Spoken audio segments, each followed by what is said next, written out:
Hello दोस्तों, आपका स्वागत है हमारे चैनल चैंपियन जैद पर। मैं हूं आपका दोस्त मोहम्मद जैद। और दोस्तों, आज मैं आपको पढ़ाने वाला हूं process of protein synthesis. Protein किस तरीके से फॉर्म होता है वो मैं आपको बताने वाला हूं आज। तो बॉडी में जितना ज़्यादा प्रोटीन सिंथेसिस होगा उतना बेटर होगा। जैसे जैसे बॉडी की रिक्वायरमेंट रहती है वैसे वैसे प्रोटीन सिंथेसिस होना इम्पॉर्टेंट होता है, ज़रूरी होता है। तो प्रोटीन सिंथेसिस होने के लिए प्रोटीन बनना ज़रूरी है। तो प्रोटीन बनता कैसे है? प्रोटीन बनता है हमारे सेल्स में। तो सेल्स में क्रोमोज़ोम होता है और फिर वहाँ पे क्रोमोज़ोम को हम लोग ओपन करेंगे तो वहाँ पे हम लोगों को मिलेगा डीएनए। तो ये जो प्रोटीन सिंथेसिस का प्रोसेस होता है ये 3 स्टेप्स में होता है: ट्रांसक्रिप्शन, ट्रांसलेशन एंड ट्रांसलोकेशन। तो ट्रांसक्रिप्शन मतलब होता क्या है ट्रांसक्रिप्शन में, कि जो डीएनए का डबल स्ट्रैंडेड स्ट्रक्चर है उसमें से एक स्ट्रैंड डीएनए की एमआरएनए में कॉम्प्लीमेंट्री सीक्वेंस बना देती है। जैसा आप लोग अगर यहाँ पे देखें तो ये डीएनए है हम लोगों का और ये एक एमआरएनए है। ये एमआरएनए आप लोग देखें तो डीएनए के साथ कॉम्प्लीमेंट्री सीक्वेंस बना रहा है। टी के साथ ए, यू के साथ ए, सी के साथ जी, जी के साथ सी। मतलब जो भी इंफॉर्मेशन प्रेजेंट है डीएनए में वो कॉपी हो गई आरएनए में। कौन से आरएनए में? एमआरएनए में। तो इसे हम लोग बोलते हैं ट्रांसक्रिप्शन। मतलब information, transfer of information from molecule of DNA to mRNA is called as transcription. और यहाँ पे क्या डेफिनेशन दिया गया है? The process of RNA synthesis is called transcription. मतलब आरएनए जैसे सिंथेसाइज हुआ उसको हम लोग बोलते हैं ट्रांसक्रिप्शन। तो डीएनए से बना हम लोगों का एमआरएनए और एमआरएनए से बना प्रोटीन। मैं शॉर्टकट में लिख रहा हूँ प्रोटीन, आप लोग ध्यान दें। तो डीएनए से एमआरएनए बना इसलिए हम लोग बोलेंगे इसको ट्रांसक्रिप्शन। एमआरएनए से प्रोटीन सिंथेसिस हुआ इसे हम लोग बोलेंगे ट्रांसलेशन। और इस पूरे प्रोसेस को हम लोग बोलेंगे सेंट्रल डोग्मा। सेंट्रल डोग्मा मतलब जो प्रोटीन सिंथेसाइज होता है डीएनए से आरएनए से, डीएनए का आरएनए से, उसे हम लोग बोलते हैं central dogma.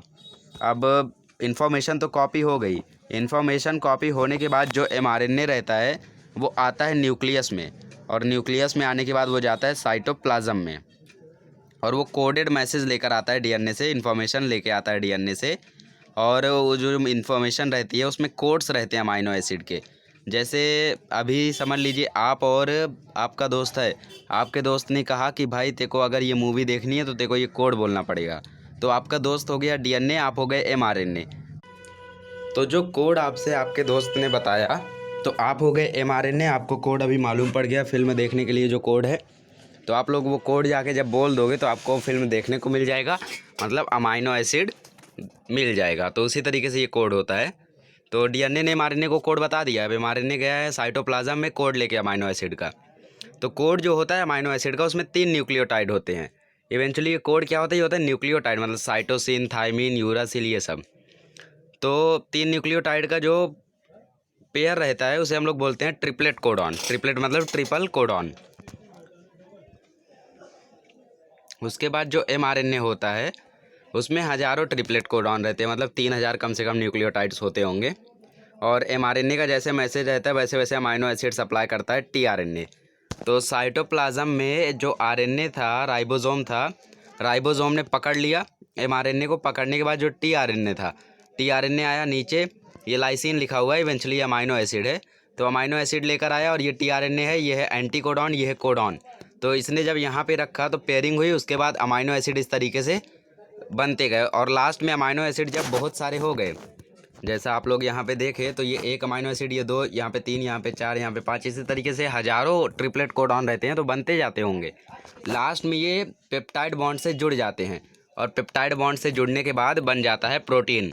Means protein is the macromolecule formed by combining together many amino acids. Amino acids को जोड़ के जो प्रोटीन, जो चीज़ बनी उसे हम लोग बोलते हैं प्रोटीन।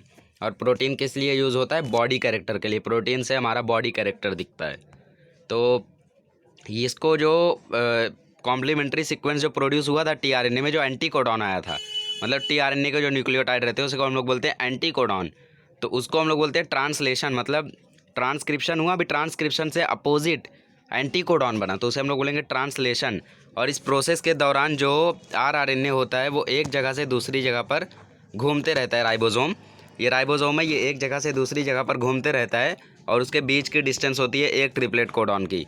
इसको हम लोग बोलते हैं ट्रांसलोकेशन। तो इसी तरीके से बहुत सारे चेन बन के प्रोटीन बन जाता है। तो ये था हम लोगों का ट्रांसक्रिप्शन, ट्रांसलेशन, ट्रांसलोकेशन।